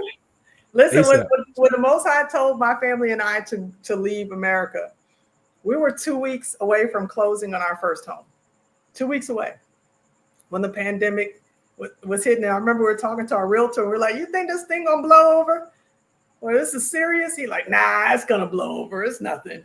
We're like, "Okay." So then my husband was working. He's a chef, and he was working at one of the resorts over there in South Florida. And he got the letter that so many people got, right? Like, we're putting you on furlough right now until we can figure out what's going on with this. Right. So I went into prayer and I was like, "Father, where are we supposed to go?" Because we're supposed to move out of our apartment then and go to the house. And I heard clearly one word, St. Thomas. And I was like, "Okay." And so I talked to my husband. He was like, "All right, cool. We're going on vacation," right? And so for those of you who don't know, my family is from the Virgin Islands. And so I called up my mom and like, "Hey, you asked grandma and grandpa, we can come over and stay by them." And she did. My grandmother like, "Of course, come home. So, listen, when I tell you we packed up all our house, I think in 4 days, We threw so much stuff out, but 4 days we came to the VI with our suitcases, and eventually we brought our truck over. But we had nothing except the clothes on our back, and we did not know that we were going to be moving here. We, it was 2 weeks to flatten the curve, right? Right. And so we thought, okay, we're taking a little vacation, and that's not what Yahuwah had in mind. But when he told me, this is where I want you to be, because he had already been showing me in dreams and visions that a huge tsunami was coming. He showed me that, and that he was going to put me up on a high mountain and my family on a high mountain. And one thing about this island in particular is it's nicknamed the Rock. So when he showed me this in dreams, I was like, okay, I didn't know what it meant at the time, because COVID had not done what it was doing at that point. It was just brand new. Or even before this, it hadn't even come on the scenes. This was a few months before it came on the scenes. So when he put me on the Rock, all of a sudden it was like all the dreams made sense. Like, oh, this is what you were saying. But we got out. We got out. And like I said, I don't look back. I visit the US. I still have family in the US. But to say that I would ever live there again, it's a hard pass. Hard no. Yep. But don't blame you. Don't blame you. Like I said, the Most High's timing is the Most High's timing. So, who knows when this, events occur? Because a lot of times, when we're thumbing through the pages of our Bible and we go from page 1 to page 2, and there's an event on page 1, and then there's an event on page 2. We think it's immediate because that's how long it took us to go from page 1 to page 2 in our Bible. But not knowing that in reality, it took years. Like it took, chronologically, it took years to go from what the events on page 1 versus page 2. So, like I said, Most High's timing is his Most High's timing. Whenever he makes it come to pass, who knows? But in my opinion, I would be a fool not to look at the signs, the heavens and the stars and the season that we're in, not to prepare. You know what I mean? Like just to know that, man, something's not right. Something's going down. We need to be ready. And right. And also, we want to wake up our family and friends, and to come back to your book. This is one of those tools, family, that you definitely want to go out and grab it. Use it as a tool. You can gift it to people, because I think, where's your book, or where can people purchase your book? So actually, I'm going to be doing a special because this is my birthday, and I'm very grateful for 44 years. I never shy away from how old I am. But how young I am, as my friend would correct me. She'd say, you're just getting younger and younger every year. But from the 22nd until the 25th, I will be doing a promotion. And I sent you actually the picture that you can show. But basically, what I'm going to be doing is sending autographed copies of my book to those who get them directly from me. So we have a link that Brother Benaiah has, and you can grab a hold of that link and you can purchase directly from me if you would like to. I'm going to actually pin this in my comment section as well. And it's on sale for $25. Normally it's on sale on Amazon for $32, I think, for the paperback, but the paperback will be for $25. And it's just a way for me to say thank you to my community, especially shout out to the Ashanda at Large fam who is watching, and to those of you in the community on Brother Benaiah's channel. I know many of you don't really know who I am. Brother Benaiah and I, we've, talked a bit over the last couple of years. So, he knows who I am a bit, but I'm grateful for this opportunity to just, share this book with both of our audiences. And it'll be over the next 3 days to the 25th. And it'll be autographed copy, a personalized copy. If you have a message or anything that you would like me to put in the book, then I would love to do that. Now, if you're not interested in that, that's okay. If you just want to get the book through Amazon, you can get it through Amazon. You can get it through Barnes & Noble. But this way, I think, I would take advantage of this opportunity. Now, you do have to wait a little bit longer for the shipping because, again, I do live in the Caribbean. And unfortunately, this will be considered international in terms of shipping, and it takes a little bit longer. But you can rest assured that you will get your copy of my book. So if you like, grab your copy. There you go. And it's funny because I don't think we've ever met in person. And Not yet. I've heard rumors that you're tall, and so I'm curious to see which one of us is taller. Because one of the things when people meet me, it's like, man, brother Benai, I didn't realize you were so tall. You know, Oh my goodness. Yeah. 'cause, How tall are you? I'm 6'4", 6'4". Okay, then you're definitely taller than me, but you're not taller than my son. Well, how tall is your son? He is 16 and he is 6'8". Okay, so your son has my son. So my youngest son is 6'7". Oh wow. Yeah, Okay. I think he's like 6'6", 6'7". So and he's still growing. He's a young man. He's still in high school. Oh, that's so awesome. I love it. And you know, I think all of my children, I'm a mother of 10 as well, 6 boys and 4 girls. And so I think all of them are going to pass me, hopefully not my girls. I'm 6'1". I am a former model. And so, you know, the height worked for me for a minute, but now I praise y'all that he's called me to be a role model. So I am tall. And here's the funny story, right? Because, you know, Lorvins, that's my aunt. I love them dearly.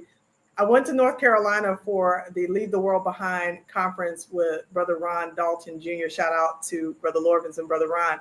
And when Lorvins first saw me, you know, he is like 5'2" or 5'3". And then I had the nerve to have on some 2-inch boots, right? Like, because it was cold.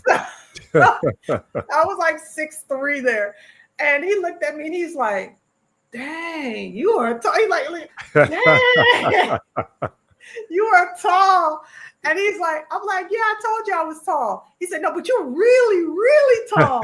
He's like, you tall like a dude tall. I'm like, really? Like, okay, thanks for telling me that. But right. You know, it was really, really good just getting a chance to meet the Mishpachah, you know, in person. I love to interact with the family. I have folks that come down here to the VI, and you know, we go out to lunch, and you know, we have a good time. And I'm grateful for just opportunities because we're in these, you know, cyberspaces, right? But to get a chance to actually physically meet, and you and Ron, if you're 6'4", y'all are the same height because he's still a little bit taller than me, even with my heels on. But they say I'm taller than Ron because I think the last conference, the last conference we were at, they had us stand side by side because you know how trivial we can be sometimes. Oh yeah, absolutely. You know, it's like Benaiah, Brother Ryan, come over here. We want to see which one of y'all taller.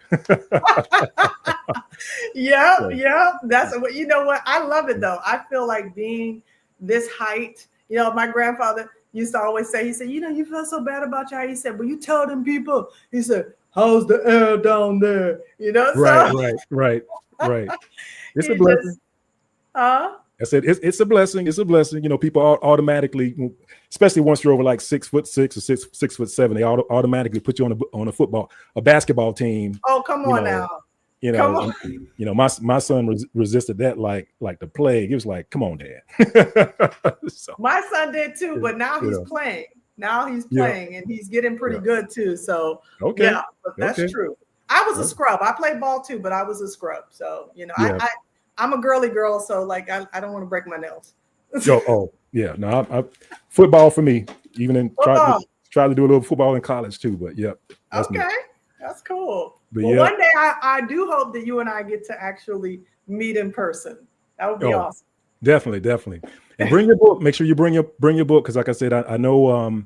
And people and family, let me tell you about. Because you did say your book was on Amazon as well. Yes, it is. So you can get it a hard copy on Amazon. If you don't want the paper book, I'm only doing the sell for the paperback. But if you want the hard copy, you can definitely get that on Amazon. If you want the ebook, you can get that on Amazon as well. Yes. So, family, what I want to tell you, because I'm following in Sister Ashanda's footsteps when it comes to books. So I got a book right on the heels of this one as well. But I just want to tell you, family, because having set everything up and setting prices and stuff like that, and we'll have a conversation about this too. And that is, if you're going to buy an Israelite's book, preferably buy it directly from us. Whether it be like through a PayPal, or a website. That is because when we sell the book on Amazon charges us 2 times. They charge us to print the book, and then they charge us at least 40% of the royalties or whatever the sale price is. So Amazon hits us twice. So usually, like especially hardback books. Oh my goodness. Oh yeah. Hardcover books, family. Amazon, they just go crazy with that. And you might be thinking like, man, a 30-something dollar book. It's funny because I was talking to my wife about this. I was like, yeah, if I sold a book for like 30-something dollars on Amazon, people might balk at the price. But at the end of the day, I'm making $1. It is no joke. And that's family. One of the reasons too why I was able to bring the price down, not just for the autograph, because normally I do my autograph copies for a little bit more. Yes. But I said, you know what, I'm gonna bring the price down because when you go through Amazon, I mean they slaughter us. It's so true, they do slaughter us. I'm glad to have that platform because people get an opportunity to see it who otherwise wouldn't see it. But we want to diversify as much as possible. So I even here locally, I have my book here for sale locally, and one of the bookstores here called the Reading Room. It's a new bookstore on Waterfront. So I'm very grateful to have that here locally, because if I'm not speaking at a speaking engagement, I still want people here to be able to access it, and I want to put it in more bookstores because they deal with us a little bit differently. We don't have to be hit over the head as hard with Amazon. But if you can buy it directly, as Brother Benaiah said, from us, it's so much better. It's so much better for you. It's better for us. It's a better experience all the way around. Yep. And we can offer, it allows us to be able to offer the lowest price. You know what I mean? Because if we were to go through some of those other platforms, like you said, those other platforms will force us, listen to me, family, force us to have to set a price at a certain amount, because that's what they're charging us, right? So just putting that out there, just kind of level set. Oh, and another thing that they do that I found out, they will move our price points up and down without our permission. There you go. I had a sister, again, my sister told me, Sister Beth, she saw my paperback book on sale for like $47, and I sell it on $32, but it was going up and down. And I'm like, I never gave them authorization to do that, but that's what they did. But it looks like, I'm trying to price gouge, and I'm not. I have nothing to do with it. Wow. I have nothing to do with it, but that's what Amazon does. Wow. So again, we look for alternative routes, and like I said, with the shipping, because I have to wait for Amazon to ship it to me. But this way, it works out better, because then if I can get more of my books here, then I can get them to you all at a better price. So Yep. Thanks for bringing that up, though. That's definitely. Oh, it's top of mind for me right now. And congratulations on your book. Oh, thank you. Because I'm looking at quality. I'm trying to look at different, printing, companies and stuff like that, and looking at quality, which one's the best and stuff like that, and also, of course, looking at price. And like you said, we're looking out for the people. We want to make sure we give a great product, good, really good price. And that was one of the truths that I came into realization about. I was like, man, buying direct is definitely beneficial for both parties. So family, like I said, whenever you get a chance, make sure you buy direct. Usually what's your shipping time when you buy direct? For me, if I have stock, I do have some stock now, then it will probably be 5 to 7 days. And I'm saying that because if it comes earlier than 5 days, then that's great. But the way shipping works here is we're going to get something from Amazon, for example. It goes to Florida first, and then it goes to Puerto Rico, and it sits in Puerto Rico, and then it comes to the VI from there. So sometimes it's hard. It's a longer wait for me to get the material than it is for me to put the material back out. But I do have some stock on me, like I said. So I'm thankful for that. If you get in the book, then you'll get your book from me right now in between 5 to 7 days for the first people to get it. And then the others where I have to order more stock, it'll be more like 3.5 weeks. So, okay. So that's important too, just to kind of to set expectations, family, just so that, it's not, we, the authors, sitting and holding on your book. We literally have to wait until it gets to us in some cases before we can send it out. So Exactly. that's important. Yes, Yeah. absolutely it is. So yeah, but this is awesome, and I hope that those of you who have been able to hear what we've been talking about tonight can understand that wherever it is that you're at in your walk, that this book is meant to be a tool. It's meant to help you to grow further. It's not written in a collegiate way. It's written in a very Habakkuk 2:2 model, write the vision and make it plain so that he that reads it may run. It's something that would assist both you and anybody who is in your sphere, in your circle, in this awakening or curious about this awakening. It would help any of our brothers and sisters to be able to receive the truth, and the truth from a balanced perspective. So I do hope that it's a blessing to those of you who decide to get your copy. And thank you for those of you who already have gotten your copies. Hallelujah. Awesome. All right, family. Well, definitely, show your support. I pray that you show your support, family. Like Sister Ashanda said, it is available in multiple locations, but like we said before, you can use the link in the chat. And let me see if I can actually, I'll pin that chat as well that has your link in it, so that it'll make it easier for people to find it and purchase your book as well. Thank you so much. Awesome. All right. Well, I think that's pretty much it, family. Any final words, Sister Ashanda, before we adjourn?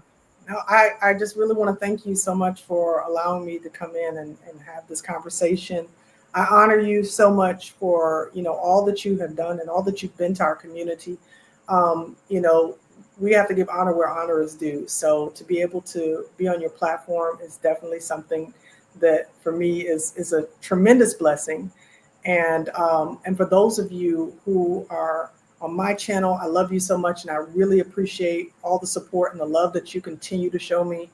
And for those of you on Brother Benaya's channel, thank you so much for just holding our hands up, because this work is a work. It definitely is a spiritual work.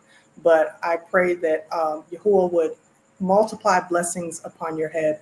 For the gentleman who is in the Virgin Islands, I saw in the comment section, I am ministering at times at Mount Zion Church of God. And also you can email me if you want at ashandaatlarge11@gmail.com if you are in the St. Thomas area, and we can connect that way. But thank you again very much for this opportunity, and may Yahuwah richly bless all of you. Awesome. Well, thank you, Sister Ashanda. It's also, a blessing to have you here, and peace and blessings to you, you and your family. Well, you said a family of 10. Woo-wee. 10 children. 10 children. Family of 12. 10 children. Oh, yeah. So 12. Oh, there you go. 12. Yeah, 12. So I can't. Oh, yeah. We got 3. So we good with that. We are good with that. I respect that. I do. Yeah, we good with that. Definitely. Mad respect for just for you being a mom. Being a mom, and a wife, and a sister in Israel. So definitely appreciate your contribution. Appreciate your friendship, among Mishpachah. So, And do you mind if I say one more thing? Sure. Yep. This day last year, my husband brought the laptop that I'm actually on right now that I wrote the book on. This day last year. So I want to honor my husband because, I spoke earlier about him originally when the awakening started. But once Yahuwah grabbed a hold of his heart, he has been so firmly rooted in the awakening and in the truth of Yah's word. And he's just been such a strong support. And I'm so grateful for him. We celebrate 20 years of marriage coming up in August. And I just wanted to give him a shout out, Aaron the Levite, and just thank him for being who he is. So, yeah, that's it. Awesome. Hopefully you all, I would say, take you somewhere nice, but you're already in the VI. So, I already told you I was swimming with the dolphins today. Y'all check it out on the community tab. Loved it. And she didn't get bit, family. She didn't get bit. I didn't get bit. Well, all right, family. Well, hey, family, thanks for joining us tonight. Again, just make sure you go out and purchase the book, and we will see you all later. Peace and blessings, family. Love you.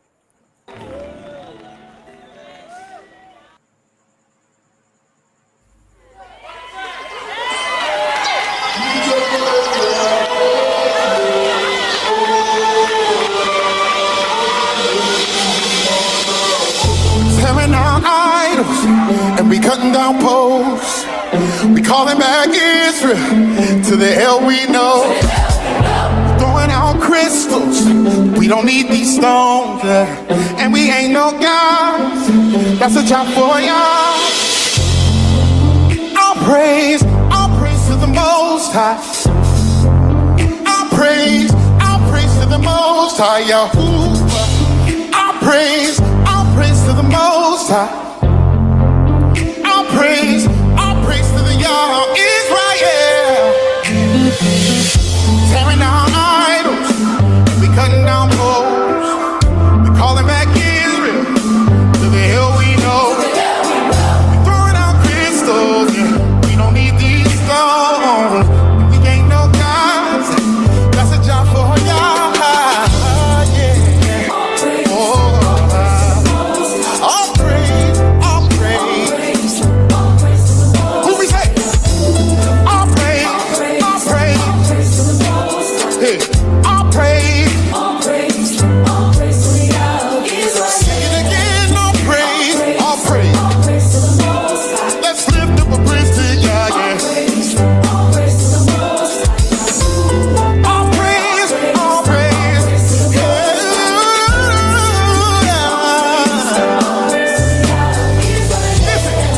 We won't go the way of the pagan. We don't need no potions or sages. We won't let your word be forsaken. Even if we're hated, We won't go the way of the pagan. we don't need no. We don't need no potions or sages. We won't let your We word. won't let your word be No. forsaken. Even Even if we're we won't go the way. We don't need no potions or sages. We won't let your word be forsaken. Even if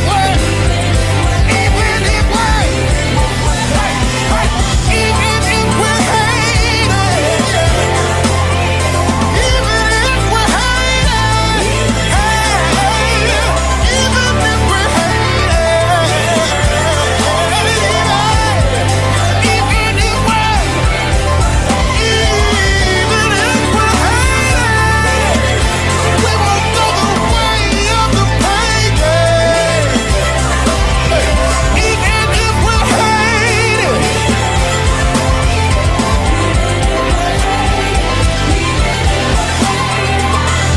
tearing down idols and we cutting down poles. We're calling back Israel to the hell we know. We throwing out crystals.